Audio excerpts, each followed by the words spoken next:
Hey, everybody, let's welcome you to Let's Fix Live, the weekly show where we talk about things going on in the sales industry and how we actually fix them. Today, I have Moeed Amin.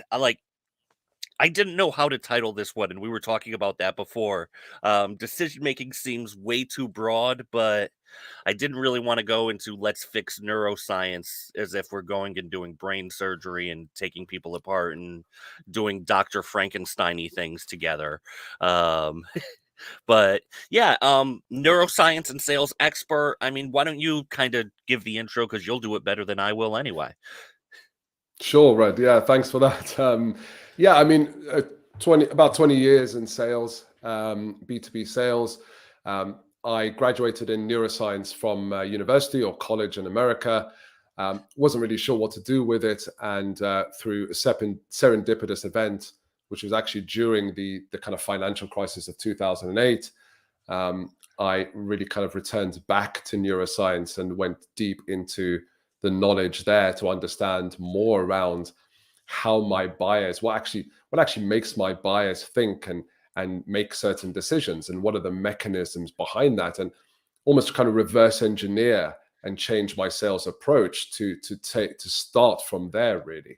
And then, over the last around 15 years within that, I've spent the time, I've interviewed about 428 B2B buyers now, again, to understand from their point of view, what makes them decide to work with a vendor or a salesperson, and what are the things that turn them off. Because I don't think there's enough of that information out there, to be honest. And you still see a lot of salespeople conduct activities that are completely incongruent with our own biology. And so, and even how buyers actually think and decide, and how they actually implement on those decisions as well. So, yeah, for the last 20 years, I've been doing that, and I've been selling actively in companies, small, medium, large. I was a sales leader in a multi-billion-dollar organization.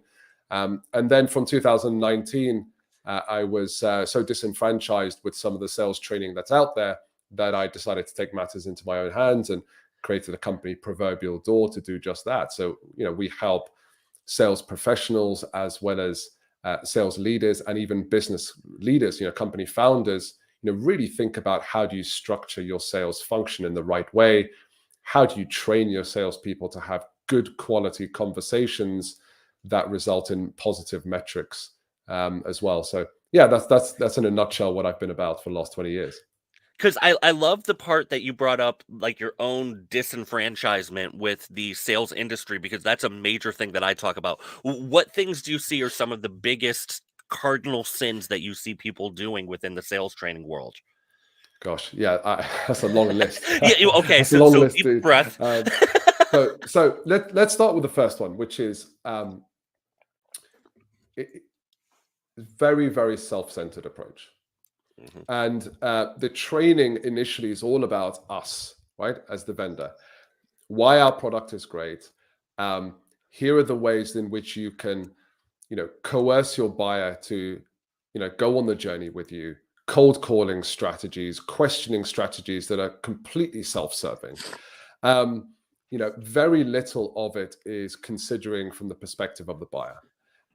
Very little training is about the buyer's world and what they're facing, right? And I'm not saying every company does this. I'm not saying that it's not out there. I'm just saying when you take the whole and look at the proportion of that compared to the whole, very small proportion of salespeople are truly given insights, talk tracks, training, coaching around what is my buyer's world really like. So the first one is self-serving. The second thing that I see is very blunt metrics, KPIs, and management approaches. And what I mean by that are, very few companies as a proportion of the whole really look at the behaviors that I want to encourage in our sellers. I've seen, and I actually had a client that worked in waste management, large company in the UK. Yeah. And I asked, and this was a sales director, and I asked him, when was the last time you received a bad call from a salesperson, right? And you're the buyer, and they're trying to sell you their product. And he instantly had an example, and then I got him to explain why that was bad, et cetera, and all the things that this person did wrong. And then when we dug into what he's encouraging his sales team to do, they were the very same approaches that he just said were really bad. Yeah. So, very blunt and that's because of the metrics and the KPIs and the way that we Yes. manage salespeople is just completely incongruent to the behaviors that we really want from them. So that's another one. The third thing that I see is this approach of selling at all costs, growth at all Yeah. costs, and we're starting to see that bite right now because of the money markets drying up. Investors are, shall we say, more Interest cautious rates, about, like, yeah. yeah, all those things that, and all these things are the causes. The effect of that is there's not people are unwilling to throw money, good money after bad. Yeah. They're less willing to take the risk and punts. They're more careful about where they're allocating money. They're asking their businesses that they've invested in to improve profitability, increase their cash flow run rate, and all that means is this whole growth at any cost, which most of the time was hugely unprofitable. And Yeah. when you look at the number of SaaS companies, they're actually public, where you can see their numbers. You can see how unprofitable a lot of them are actually. Yeah. So, Other than like Salesforce, I think the average like dollar like earnings per share is like 0.0. Like, it's ridiculously unprofitable. yeah, and when you look at other metrics like return on sales investment and things like that, you can see those numbers are not great either, right? So, Yeah. this growth at all cost has also meant that, it's encouraged bad behaviors. It's Yes. encouraged the approach of hiring a ton of outbound people and throwing them out to the market without all the right tools, equipment, training, knowledge, etc. Because it's just a numbers game. It's okay if we have 100 bad conversations, or if we piss off 100 buyers, but if we get one or two out of that, that's a good result for us. And in any Because other industry, yeah, I love that with the blunt KPIs, because so much of it is focused on, okay, well, if you want to triple your sales, you triple your outbound calls. And there's a point where that no longer works. It only works in an infinite environment where you have an infinite number of buyers out there. And that's not the case for everybody. exactly. And don't get me wrong, Red. There is nothing wrong with volume. Yes. But it has to be Quantity has a volume. quality all its own. Absolutely, it's got to have that quality element behind it, right?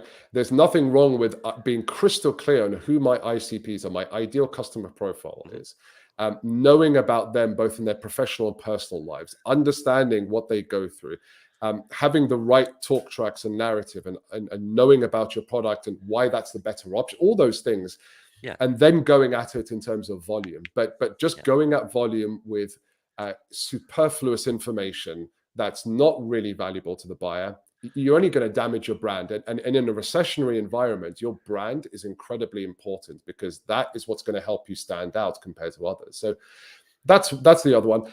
The other thing that I see really going wrong here in sales is that um, we don't think about, and we talked about brand, um, sales and marketing still don't seem to, as a whole, work well together. No. And that's a real shame, because there's expertise that marketing have that is absolutely valuable to the salesperson and the sales team, Yes. and there's also sales knowledge and experience and expertise that's just as valuable to marketing as well, because sales are at the sharp end of where your company touches the market. And so Yeah. there's a ton of information that you can get directly from the buyers that you can then give to your marketing team, who can Mhm. then use that in collateral and increasing the brand awareness and putting your company in the right places, which will then feed back to help the salesperson. So sales and marketing, don't seem to work well together, which is also a big miss. I'd also like to add that, like, after sales doesn't work well with them either. Like, we have those three really customer facing roles: the marketing, sales, and then like client success, customer service, whatever you call it. And the fact they aren't sharing stories on a regular basis to help marketing get more people in the door is astronomically stupid to me because we've just siloed these people. And even within sales, we've siloed from SDRs, AEs, account management. The more we siloize, the more damaging it is to our brand. Yeah, there's no cohesion, right? Because Yeah. that's all part of this of the buyer's experience, right? And I've seen this in so many companies where the handover from salesperson to delivery or customer success or Mhm. whoever it is, such a simple thing in my opinion, and yet that's done so badly. And Oh, yeah. that and disappointment is in the brain, and we can come on to this, right? It's all contextualized. Disappointment is I have an expectation, and the reality that I experience is far lower than that Yeah. expectation. And our brain really looks at a few key trigger moments of Yes. when we actually assess expectation versus reality. And one of those is during the first level of experience. There's usually a peak and trough to that experience. And one Yeah. of those is the first time that we kind of touch the product, touch the service. And if you get that wrong, then you're setting yourself for a very difficult relationship. And so, you're absolutely right. I see that there's no cohesion, right? And they No. should be talking to each other. They should be learning from each other, and they should find ways to make that a much closer transition, a much closer experience for the buyer as well. So yeah, I would agree with you. Like, I'm thinking about the SaaS world in particular right now and how many tools there are out there. And okay, well, we sent them video tutorials, and I think the statistic is if they don't upload their list to a CRM, they're like 80% like there's an 80% chance they never use it again, like something like that. And that's an easy customer success, client success handoff that could happen is, hey, let's schedule a time to help you upload your CSV file. Yeah, But companies yeah, don't think that way. They don't think about that, let's create that positive experience, that endorphin rush early on. yeah. And my and there are examples of companies that do this very, very well. Yes. And it takes time. It's not the most glamorous, and No. it doesn't feel as if you're making progress, but actually it's just like the innovation. I spent 6 years working with heads of R&D in multi-billion pound companies, right? Yeah. And just like any other pipeline based approach to something, if you look at the innovation pipeline, the more time you spend up front Mhm. assessing, calculating, looking at the idea from all angles, actually the shorter the timelines are from ideation to commercialization, the less cost it will take, and the less store points you'll experience throughout the whole process. So it's the same in sales and marketing. You kind of need to look at what are all the touch points that this buyer is going to have along the journey, not just with my company, but along the whole journey, even at the education phase. And where are we in that? Do we have a share of voice, and how are we handling that process? So, my wife had laser eye surgery. Um, and this company was exceptional at that. Yeah. They looked at every point in where she's going to have a relationship with them, where she's going to have an experience with them. And what they did was actually very simple. They asked themselves, how can we make this as easy as possible for our patients and Mhm. make the experience enjoyable as well? So they are not only reducing friction, but they're elevating the feel good factor as well. And I think if companies take the time to do that, you will find that all the metrics that you hold dear, such as conversion rates, time Mhm. cycles, average order value, etc., they will inevitably go up because you're doing all the right things. But to not the example you gave of downloading the CSV file, I mean, that's the first stage in what we call the plan implementation, which is Yes. one of the points of decision making in the neuroscience of decision making.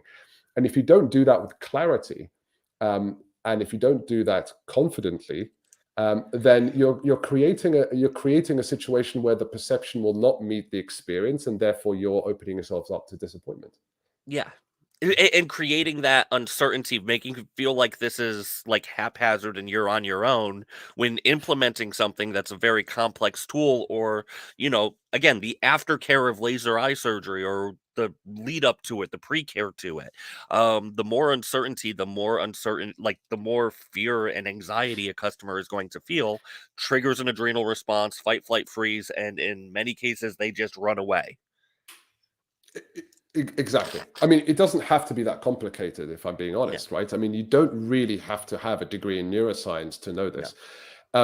In the absence of information, your brain will default to the negative or yeah, safety, right? So if I have no clarity, if I'm unsure about something, I'm going to move into survival mode because hmm, or stay safe because your brain is designed to keep you alive, right? So that you can propagate, right? The species. So yeah, that's what it's going to do. In a situation like that in sales, where hmm, I don't think about what's going on right now, if you look at the human needs that are going on right now, there's yeah, this whole massive amount of uncertainty, right? yes, It's all opaque. And the people that come in and give you more certainty, give you more confidence, make things clearer for you to say, here's what you can expect to see in the next 6 months. Here is what this is going to mean for you. And here is how we're going to help you get there confidently with less problems. That is going to instill a huge amount of confidence in your buyer, which is a very basic and strong human need, right? And we're going into yeah, psychology here. But if you don't give them that, then what reference are you giving them? Well, you're giving them the reference of, this is someone that's probably unprofessional, don't hmm, know how to do this, and if they do, they're not going to do this well for me. Do I want to place my trust and my career, which is a big finding that I found in my research with buyers? Am yeah, I going to place my precious career and earning and income, etc., into the hands of someone that doesn't really inspire me with much confidence? So I'm not going to say provide over information lies, right? So no, give people too much, because there's a point by which that actually has diminishing returns. But yeah, you need to think about the level of confidence that I am inspiring in my buyer. And that is going to be, so start from there rather than just thinking about what information can I give them. Ask yourself, what information and what experience is going to inspire a huge amount of confidence in the buyer, and am I doing that effectively? yeah.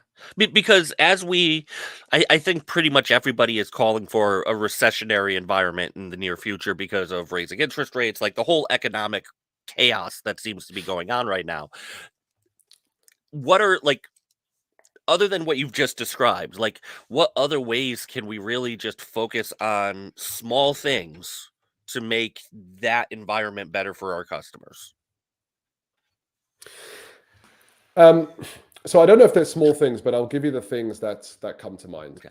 Um, and in the UK, we've officially hit a recession, right? So they've Yeah. officially announced that, and it's expected to be a very long recession that's going to run certainly past 2023, probably into 2024, right? Okay. Um, and I've been through past recessions. In fact, in Yeah. 28 to 29, so 2008 to 2009, Yeah. I was actually the number one salesperson in the company, right? So Yeah.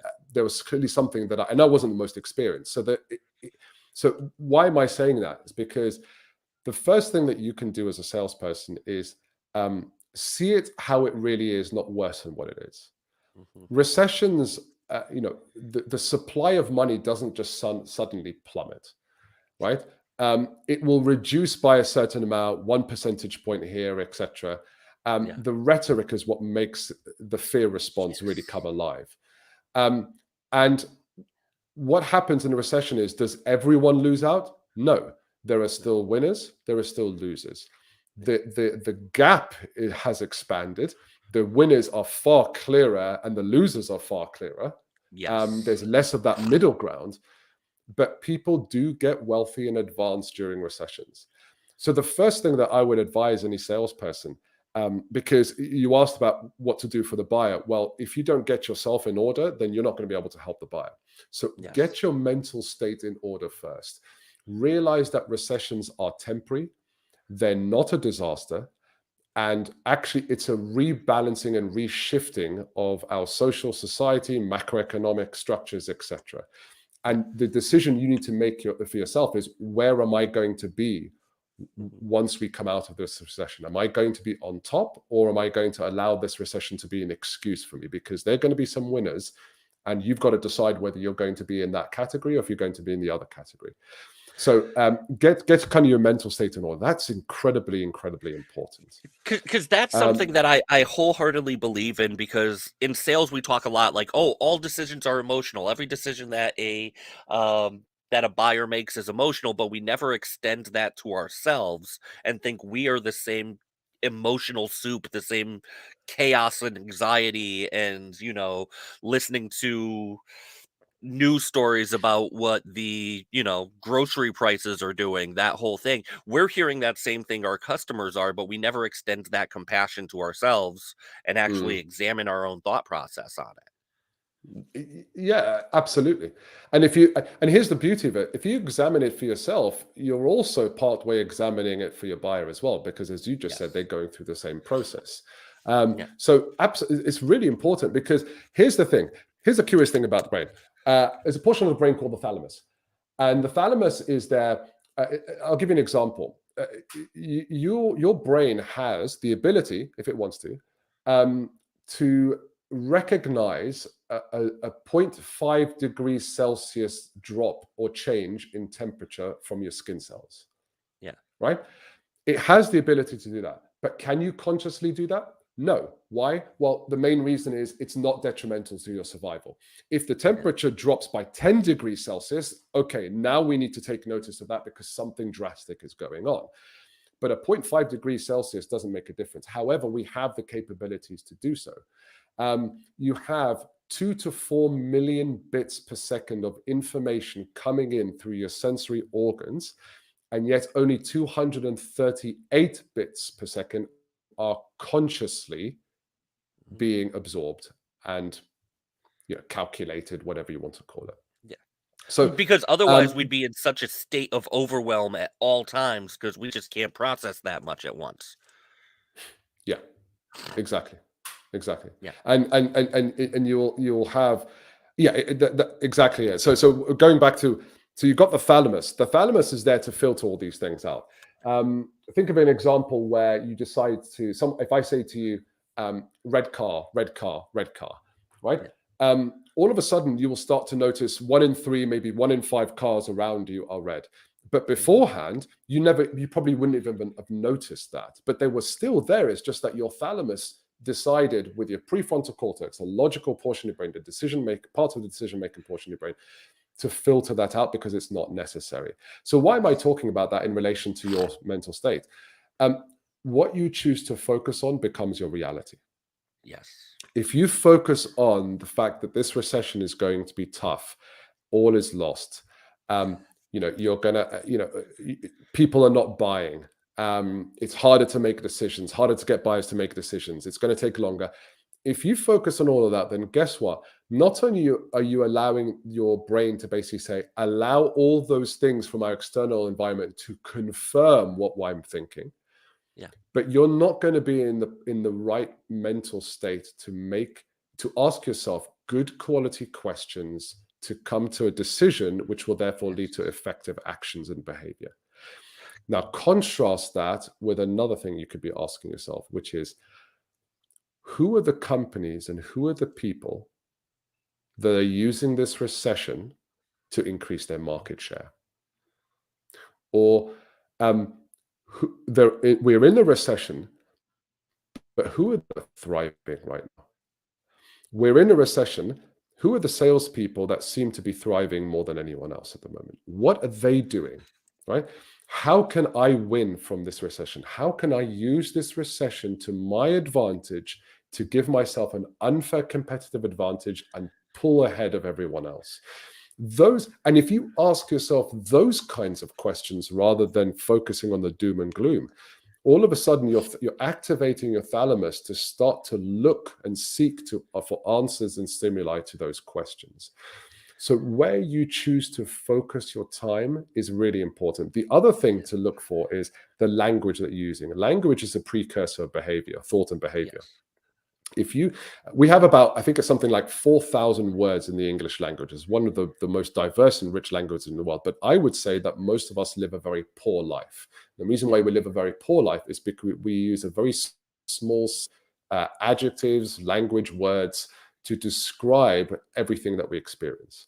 How many times Yes. have you come across something where you've said, this is an absolute disaster? And yet, was it really a disaster? Have we actually No. looked at the term disaster in the English dictionary? And is stubbing my, the other day, my camera somehow overloaded my USB port in my laptop.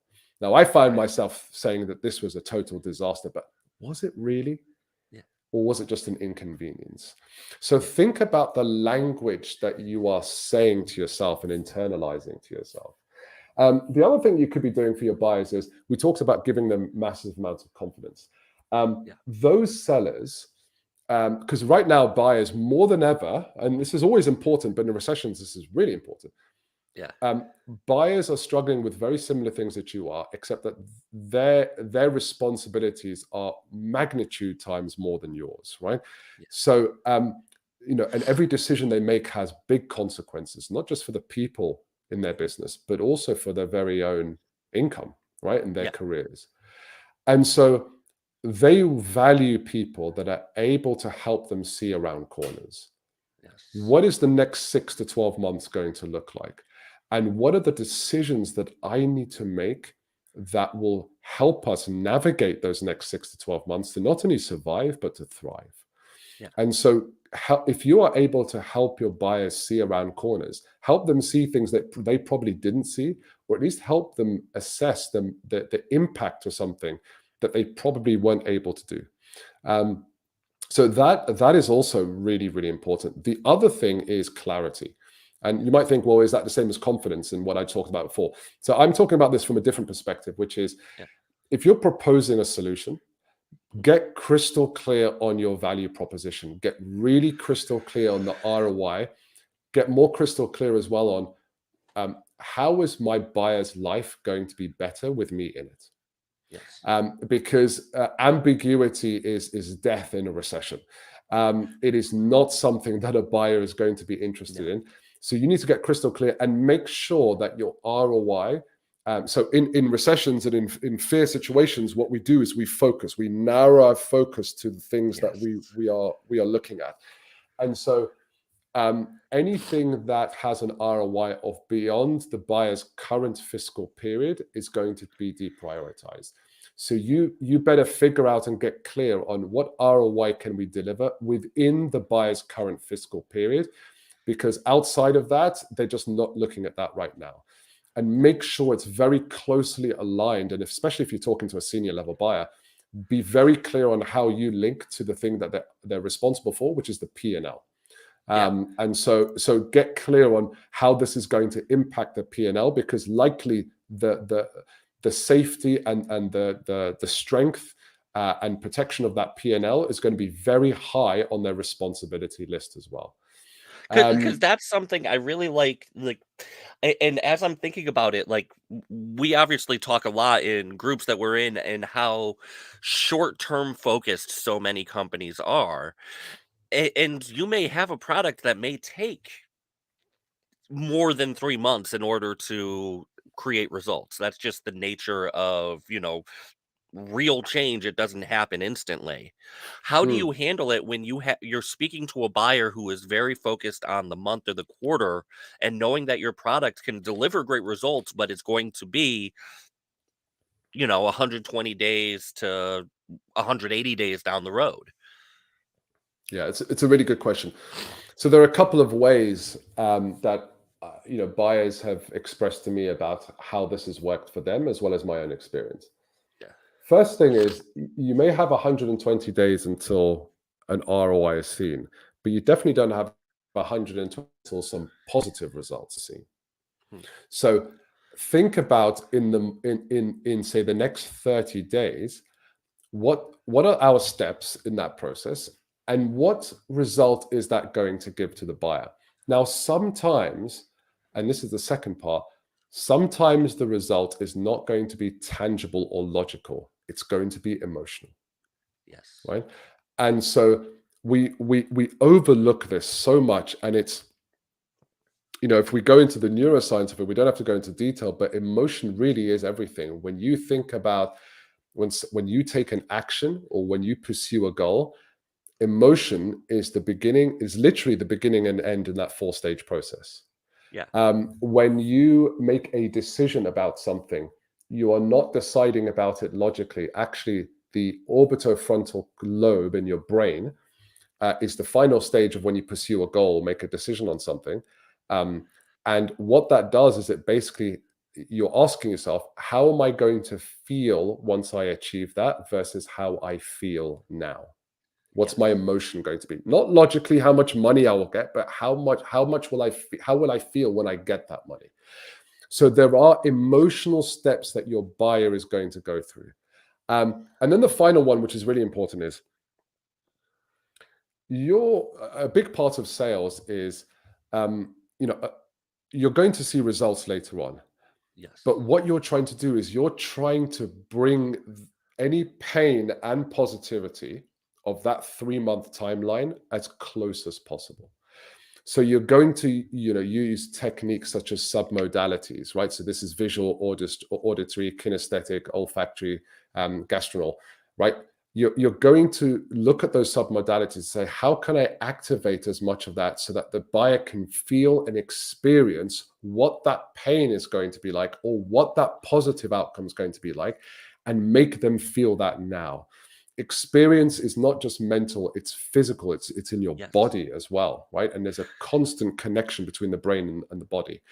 So getting your buyer to feel that viscerally is a very, very important step to helping them, motivate them to actually go on that journey with you to that 3-month process. But I would say that there are things that you can deliver, by just the satisfaction of getting some data in the first 30 days Yes. actually is a really big deal to a buyer. You may not have the ROI saying, here are steps in the process in the next 30 days, 60 days, 90 days. By the end of those 30 days, you're going to receive this. Now, how good would that feel for you if you received that? What can you do with Yeah. that information? Something like making sense of all the data that they have out there is the first stage before analyzing that.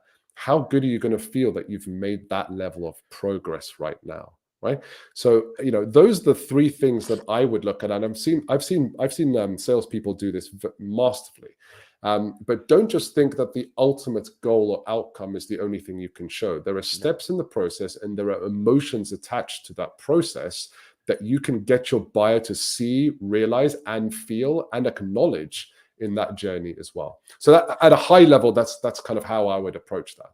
Yeah, because the more you set up that expectation of how things will go in the medium term is really the big thing. And I love how you bring in the sight, touch, smell, taste, like th- that stimulus and tying it into emotional feelings. Like that's something I haven't heard before, and I love the way that you kind of phrase that. It's like, what can you actually see within this period, and what emotion is that going to generate? Yeah, get them to experience it. Yeah. Again, like I said, if in the absence of information, the brain will default to the negative or to safety. So Mhm. the more you think about this, most people don't live in the present. They live either in the past or in the Mhm. future. Future worries, past neglects, or Yeah. past, regrets. Is Yes. that happening right now? No, but the reliving of that experience becomes physical. You feel it in your body. If you think Yes. about a past situation that made you feel bad, all of a sudden you'll start to see your body hunch up. Your body actually expresses that emotion. So you could, and the same is true the other way. You can get them to feel that future reward in the now, in the present. And if you're not doing that, then you're kind of asking your buyer to do that for you, and the brain is quite a lazy organ as well. It's just not going to Yes. do that unless you induce them to do that. So use those submodalities. That's why video is so powerful, because it accesses more than one submodality. You've got visual and you've got auditory, right? And if you Yes. add music into the video, right? Yes, it's Mm. auditory, but now you're starting to experience things in your body as well, like emotions, and you're using that music to induce the emotions you want. So the more submodalities you trigger, the more real the experience is for the buyer. So don't just describe it to them with words. describe it to them with images, use whiteboards, use images, use presentations, use clear kind of images that show timelines and show, and ask them, right? How would you feel if by the end of 30 days on that journey, say you're doing with AI, we've been able to structure all this data that that you have that's really valuable, but you're just not able to make sense of it. How would you feel if we get to the stage where we can actually structure that data for you now, so you've actually taken a step towards the right progress? How would you feel about that? And get them to describe it. Get them to describe what that would mean for them. And so that it's a very, very powerful technique that's often overlooked because we're scared of emotions, right? But there's nothing really to be scared about. It's the one thing that we're all incredibly experienced on, right? Our whole lives are nothing but moment to moment states and emotion, right? Yeah. And if there's anything that we all have a huge amount of experience in, it's understanding emotions. Yeah. And I'm thinking about this now. I'm thinking about all my buying experiences and going through stores and hearing all the music. Like now they're playing all the Christmas music and trying to trigger that nostalgia and how that Yeah. impacts the buyer.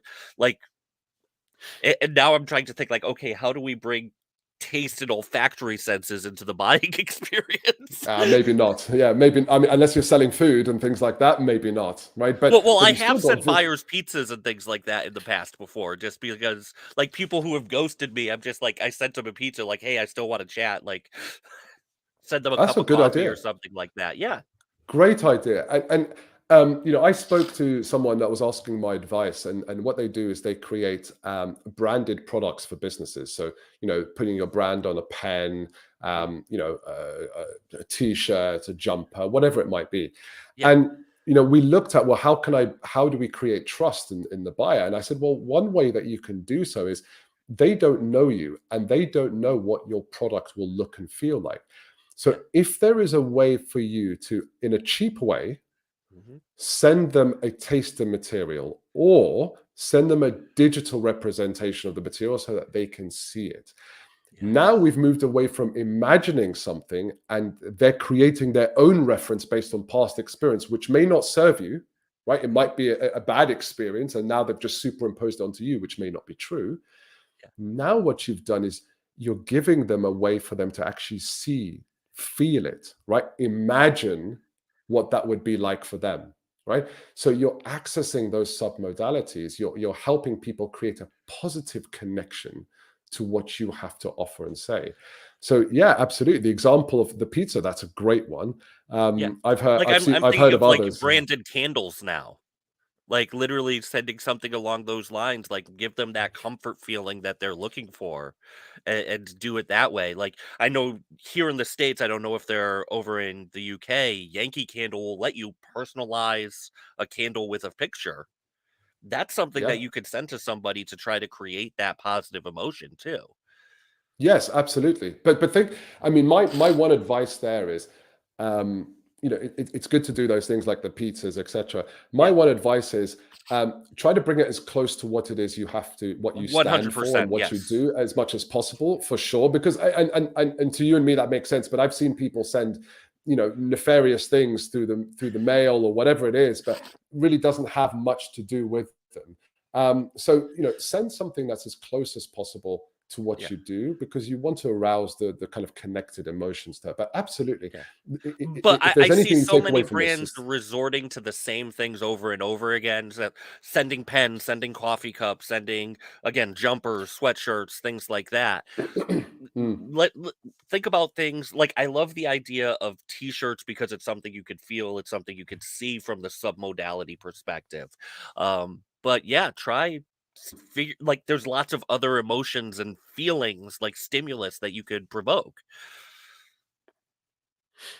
yeah, and on your point, Red, which is a really interesting one, which where you say, I see a lot of people saying your voice. What you've just basically said to me is, my brain has realized, because your brain is there to kind of scan things, right? And that's a hugely Mhm. energetic thing. It's like hugely energy intensive, right, to do. So Yeah. what it's evolved are mechanisms by which it says, anything that I'm familiar with, if it hasn't killed me or caused me harm, then I don't really need to worry about it. I don't really need to Yes. notice it anymore. I can just filter that out.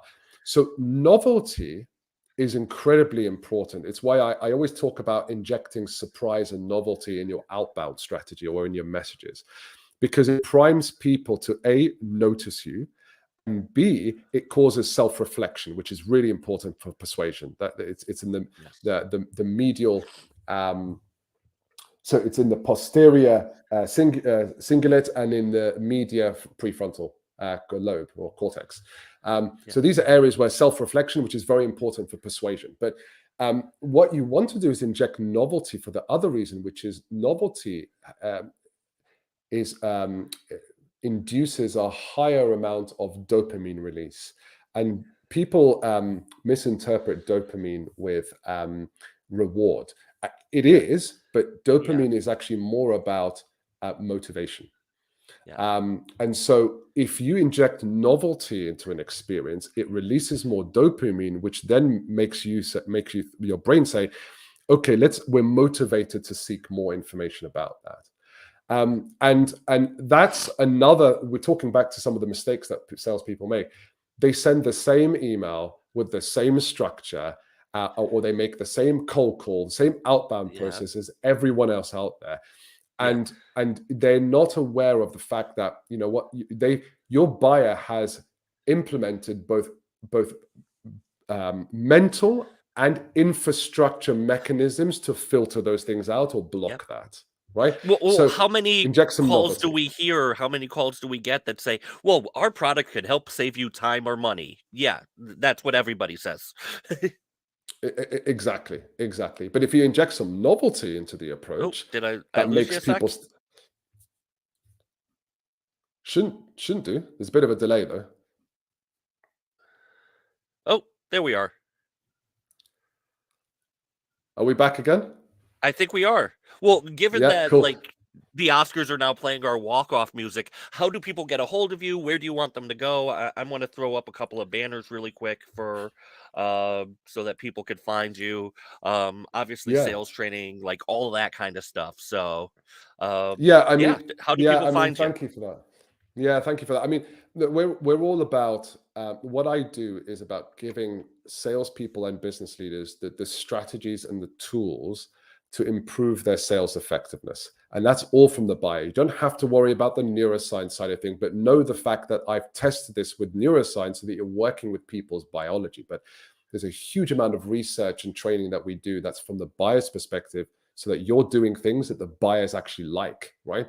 And so, you can find me on LinkedIn. So LinkedIn/Moeed Amin.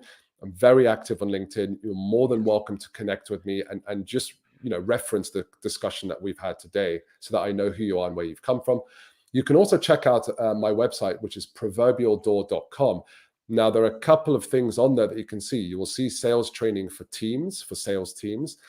And if you're an entrepreneur or a business leader where you're starting to scale your sales team and you're not sure where to start, then I've done a ton of work to help a bunch of companies around doing so, which reduces your kind of unnecessary spend. It helps you hire the right people without losing money, and also avoid the all too common situation where we don't hit our targets, and our plans are kind of delayed by 6 months or more. So there's some information there.